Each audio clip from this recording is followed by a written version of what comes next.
You can't take care of others if you don't first take care of you. This episode of Horrible Writing. That will never work. You can't push that. Seriously? Don't. Oh my God, that's another thing to do. That's bad. You probably should find other hobbies. You ever learn how to stop? Stop. Be happy. Quit while you're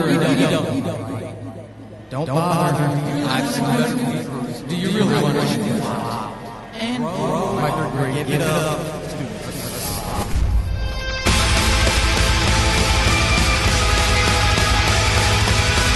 Welcome to Horrible Writing, the rawest, most candid, in-your-face writing show on the interwebs because none of us have time to suck. Let's do this.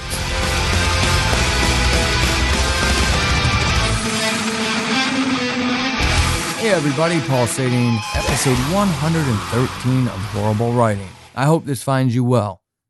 We are quickly approaching the end of November and things are about to get hectic, right? We've got Thanksgiving coming up for those of us who celebrate it.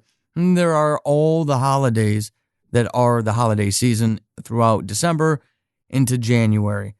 It's a busy time.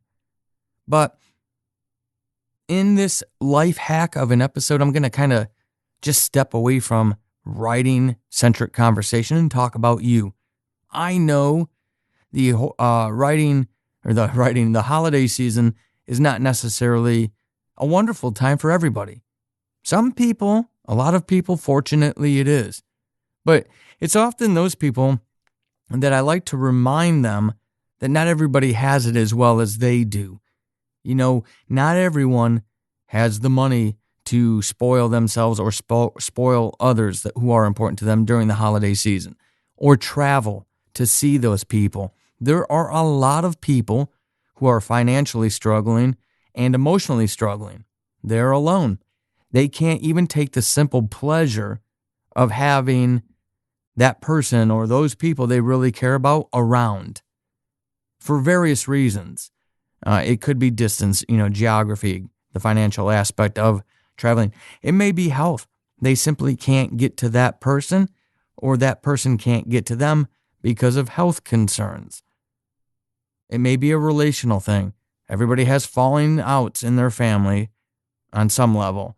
And for a lot of people, those falling outs are so severe that tradition has been shattered by broken ties, broken relationships. It's good to keep this in mind as we enter this part of the year. And especially as writers, what we create could be influenced by this. How we market ourselves can be influenced by this. We have to be taking care of ourselves all the time, I would hope. But I know that's not easy, nor is it realistic. And the big crux of my argument is that we need to be super sensitive to that, about taking care of ourselves before we take care of other people. Not that I don't want to, and in a perfect world we all could, but even those of us with boundless energy, yes, I'm talking about me, have to remember this from time to time. Thus, it's a topic to talk about here. Taking care of other people comes in a lot of different forms. Cheerleading them on their successes, on their accomplishments, helping them reach those, giving to them, because we just are such a cheerleader for them that we can't say no. These are difficult things to do, but a lot of us are giving in nature. This is what we do. This is who we are. And eschewing the argument of selfish people and whatnot, let's just keep it focused on you.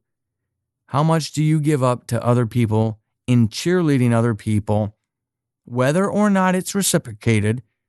And what toll does that take on you? And when does it hit you the hardest? If you don't have a reserve of cheerleading energy, when it's your turn to be cheerled or cheerleaded for, and the crickets chirp through the soundbite, are you going to have that energy to do it for yourself? When you're doubting yourself, And when you're reading the tea leaves that is the marketplace of creativity, all of those readers, book buyers, those podcast listeners, and all you're hearing is crickets, how are you going to get through this? Now, I talk about this theme a lot, but this time I want to focus it on the cheerleading aspect. Look, the real deal is that the Horrible Writing Writer Support Group on Facebook, if you're not there yet, why in the world are you not there yet? It's almost 2020. But that aside, it's a big cheerleading area. We don't do self-promotion and all that slimy stuff. We basically share struggles. We lift each other up. We cheer each other on because I truly believe that a rising tide, if we all work together, that we would all rise together. Now, we know that that doesn't happen. There will never be equal reciprocity. There will never be everybody pitching in at the same rate for various reasons. Some people can't. Some people believe they can't, but they can. And some people don't care to. It's all about them. And there's other nuances as well, of course. I can't reduce it to just those three terms. But looking at yourself, how much are you willing to give up of other people? And I'm not even going to talk about me, but there are examples of people doing this in writing groups that I've seen. They give up so much. They do research on a topic that'll help writers. They share insight from their own experience. It takes them 20 minutes to type up that post so everybody can benefit from it. And there's a lot of people out there benefiting.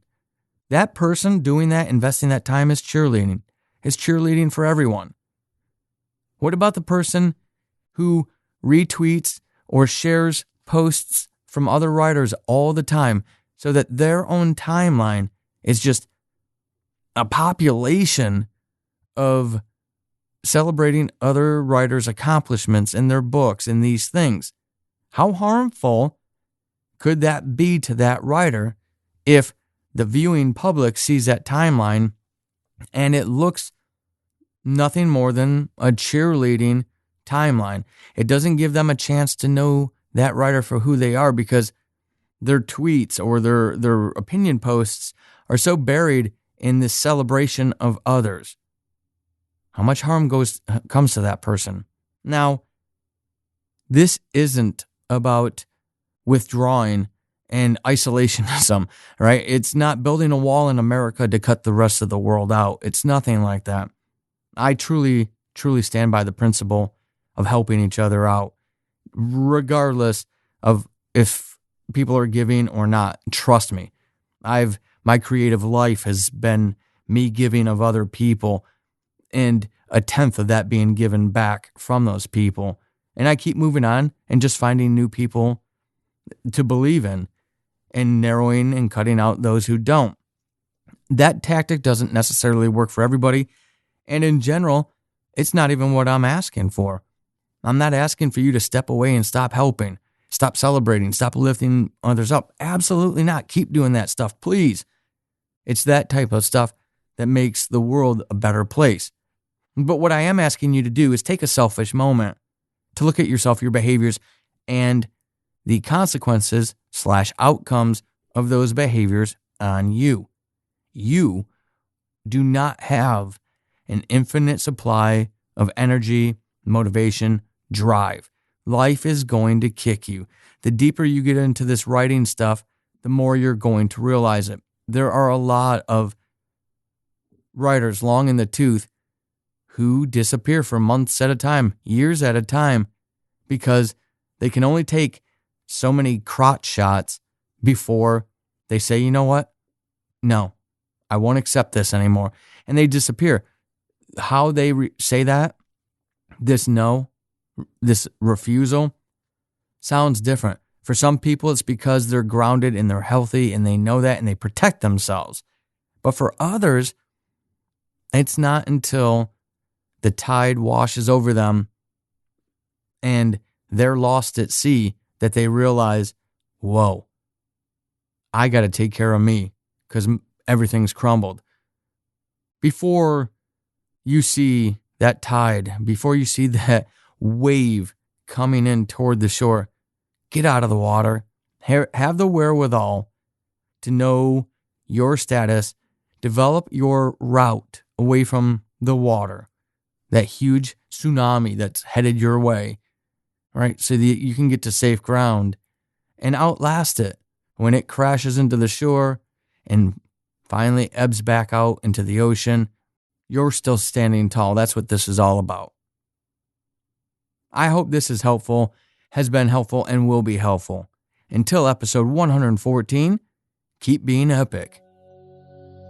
Transcription by Renzi Lee over at Renzi Lee Freelancing. For fast turnaround times on content writing, transcription, and editing services, email Renzi at renzileefreelancing@gmail.com.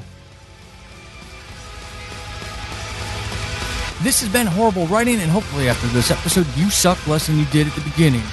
I am Paul Sading, your host extraordinaire. You can find me over on the Twitterverse at Writing Horrible and over at paulsading.com/horrible-writing.